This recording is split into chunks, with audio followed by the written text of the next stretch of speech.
Hey everybody, Captain Lou here with another edition of Tigers Daily, live here on the Fan Arts Network.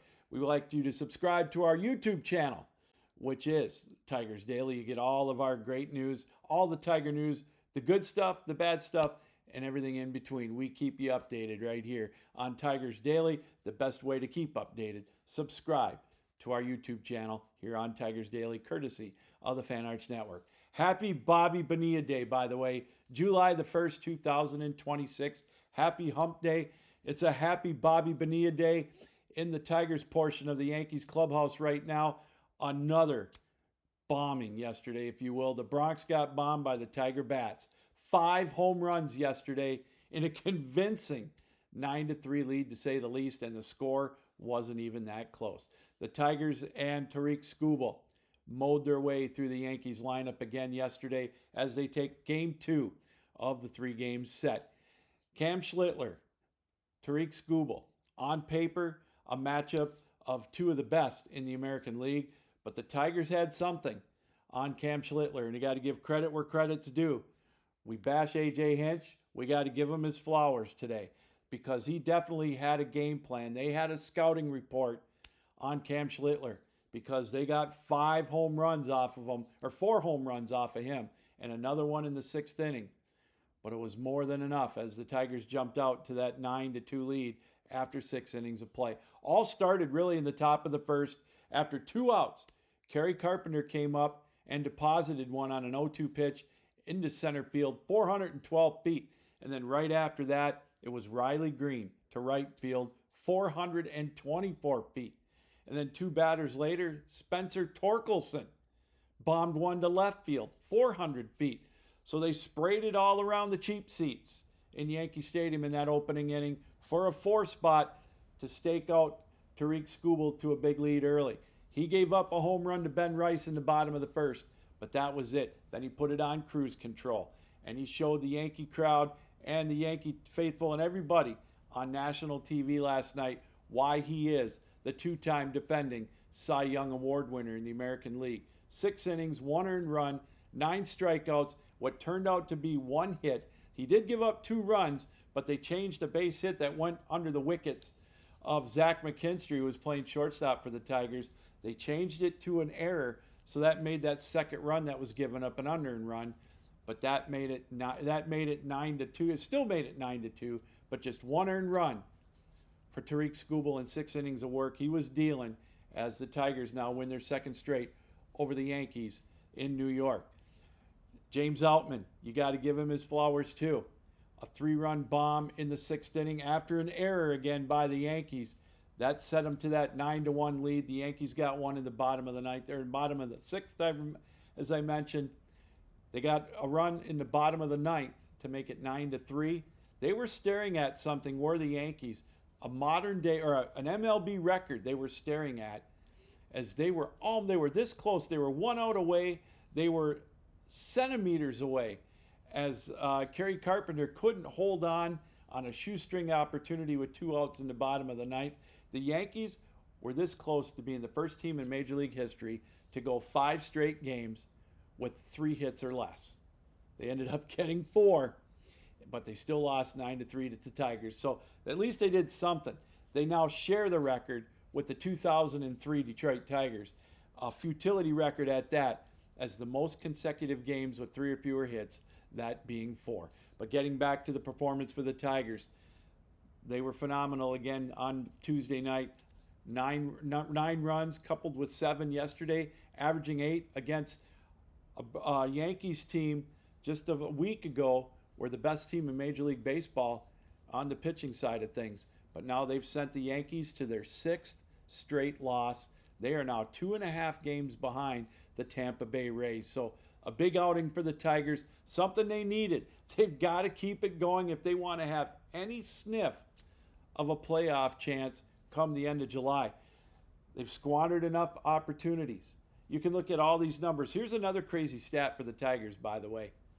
They are now 4 games over 500 against teams with winning records. And they are 16 games below 500 against the rest. Try to figure that one out, can you? I can't. But we'll take the victory for the Tigers. They wrap up a June. I think they're 15-11 in June.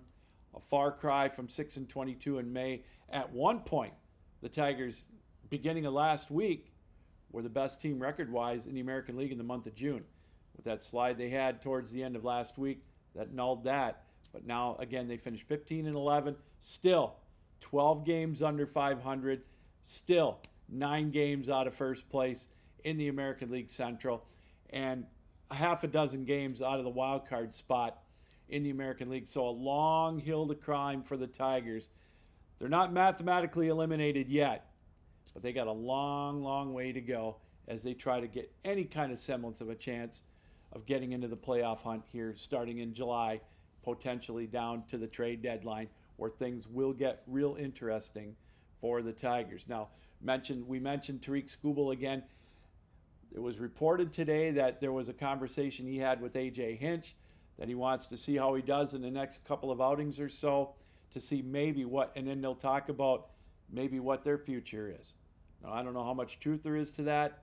We'll see if Skubal, if he is indeed going to be on the trade market by the trade deadline, because we all know he's going to be wanting some big numbers, and it's decision time if the Tigers really want to go after that, maybe get some top-line prospects for 2027.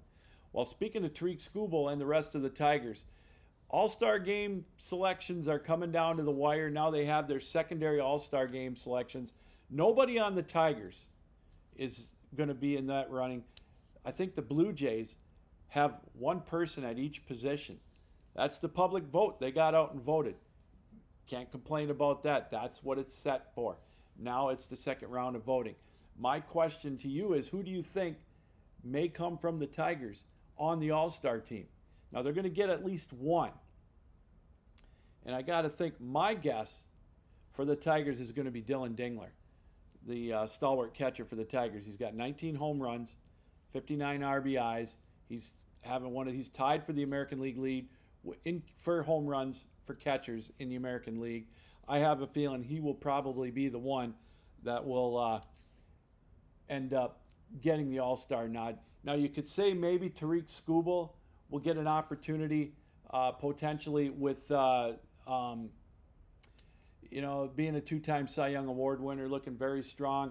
He'll start next week. He's going to go next Tuesday against the Athletics, the way the rotation's set with the off days. So that tells me that if he goes on Tuesday, there's an opportunity that he will go a week from Sunday against the Phillies. And if that's the case, then he won't be on the All-Star team. So the Tigers are 12 games under 500.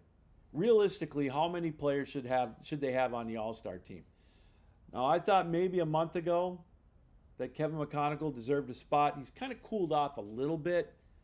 He's one of the top rookies in the American League. He may get a spot there, but I think realistically for the Tigers, you're looking at probably Dylan Dingler, and that's it. Maybe Riley Green if he gets hot, because his average is right around 300. He's starting to hit the long ball. But I honestly think it's just going to be Dylan Dingler getting the nod for the Tigers on the All-Star team, which is going to be in Philadelphia in about 3 weeks. So we'll keep an eye on that. But just something to think about as we get closer and closer to All-Star week, All-Star break, if you will. Detroit's got one more game today, this afternoon, against the Yankees. Then they go to Texas for a Thursday, Saturday, Sunday setup. I know it's odd. And then the following week, they've got the day off. Then they go with the Athletics coming to town for 3, and then the Phillies wrapping up before the All-Star break. So that's when All-Star week will start in about 3 weeks. So we'll keep an eye on that as well. So we've been talking about it here with the Tigers teetering on, are they going to be buyers? Are they going to be sellers? Right now it's leading that they may be sellers. Now we've talked about Skubal, we've talked about Flaherty potentially getting picked up by another team, a contending team, in the National League or the American League, whatever. A name that we haven't talked about that's starting to get some noise, we thought about it yesterday as well. What about Casey Mize? Now if you think about it, Casey Mize is going to be 29 years old. He is 29 years old. Now he's got an expiring contract. $6.5 million, I think, is what they're paying him this year.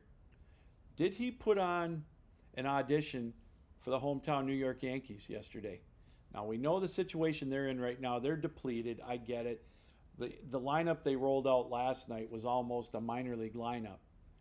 Not feeling sorry for them. Don't get me wrong. Now they're going to get Jazz Chisholm back probably today. It's a game time decision.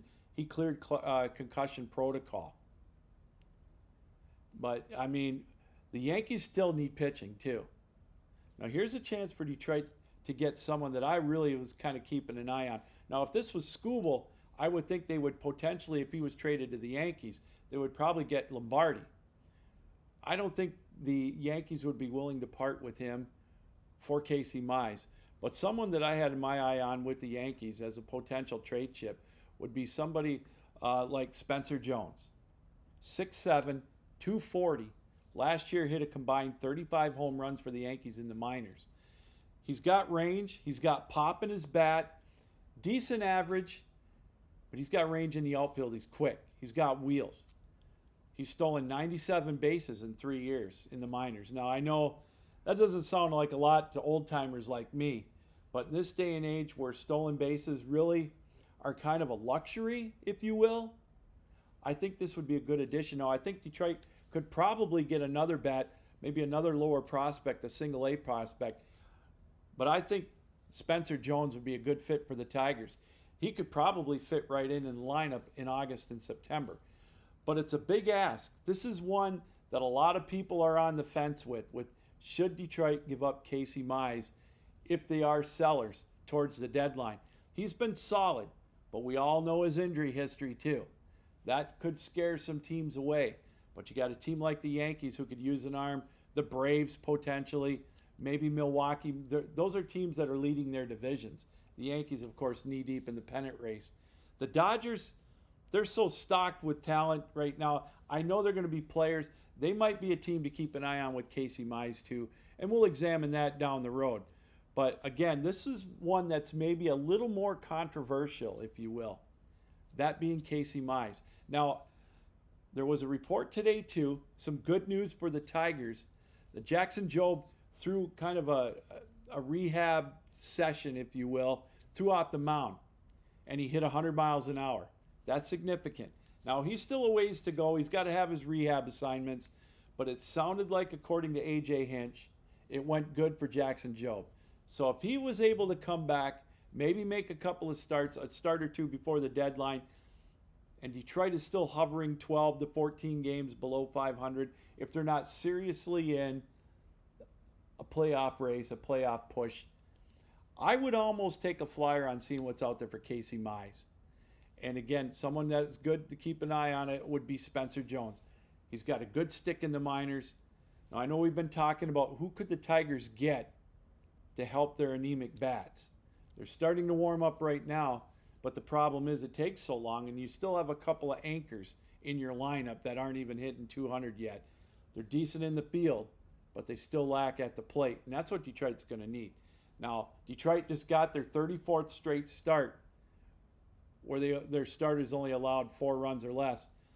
That's now a record, club record, and that leads the major leagues right now. But, how long can you keep counting on that? And how long can you keep counting on the bullpen? Now, when they played Houston, my goodness, they couldn't even win scoring 6 runs the other night, or 5 runs. So keep that in mind. Like I said, that one's kind of a controversial one. Casey Mize on the trading block. He's going to command some big bucks next year, though. If he keeps it up, are the Tigers going to be willing to pay him?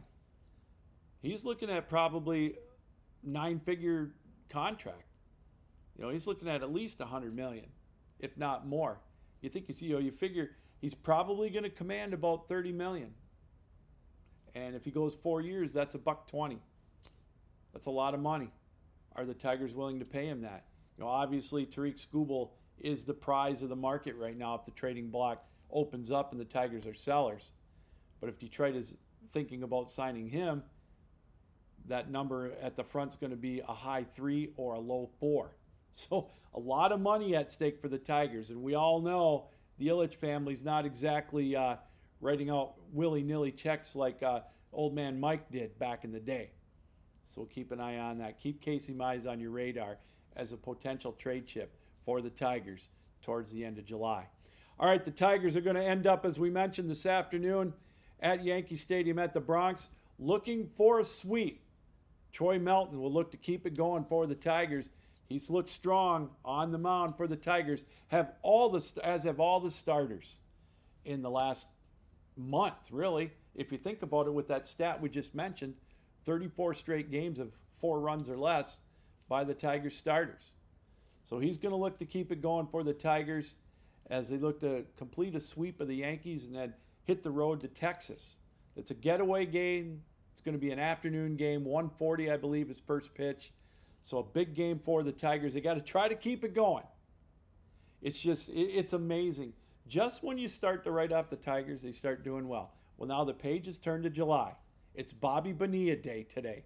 Bobby Bonilla is going to collect his next $1.1 million check courtesy of the New York Mets after that deferred contract that he signed way back in the day. Something the Yankees are doing now, or I'm sorry, the Dodgers are doing now with everybody. So on this Bobby Bonilla Day, the Tigers are looking for the sweep against the New York Yankees. Troy Melton on the mound. We'll see if he can keep it going for the Tigers as they've won 2 straight. All right, well, that's going to do it here for this edition of Tigers Daily.